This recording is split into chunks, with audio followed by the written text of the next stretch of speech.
Lubos ng magaling ang mga sugat sa mukha ng singer na si Lance Raimundo na isinailalim sa surgery matapos mawasak ng mabagsakan nito ng barbell. Ang dating itsura ni Lance na ibalik kaya o naiba ng bahagya? Ang bagong anyo po na singer silipin sa report ng saksing si Aubrey Carampel. Ito ang itsura noon ni Lance Raimundo, pero naging ganito ang mukha niya matapos maaksidente noong Marso. Nasira ang mukha niya dahil nabagsakan ng 95-pound barbell habang nag-workout sa isang gym. Basag ang ilong, cheekbones at nabulag pa ang kanyang kaliwang mata.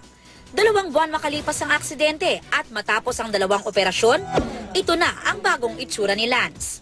Malayong malayo sa dati niyang itsura na binago ng aksidenteng halos ikamatay raw niya.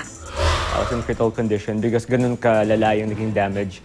So it's not just a facial injury, pero pati yung brain ko nga na tamaan. Yung pinaka-importante talaga sa tao is life. I mean, not physical na yung gagapo ba ako, ganun. Yung iniisip ko talaga, gusto ko lang mabuhay.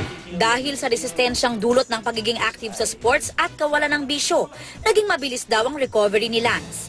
Malaking bagay rin daw ang suporta ng mga taong nagdasal para sa kanya, lalo na ang kanyang mga magulang at Kuya Rani.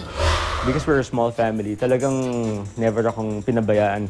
And the first few days, na halos paralitiko ako, di ako makagalaw. Simple things like shaving my face, si Rani gumagawa.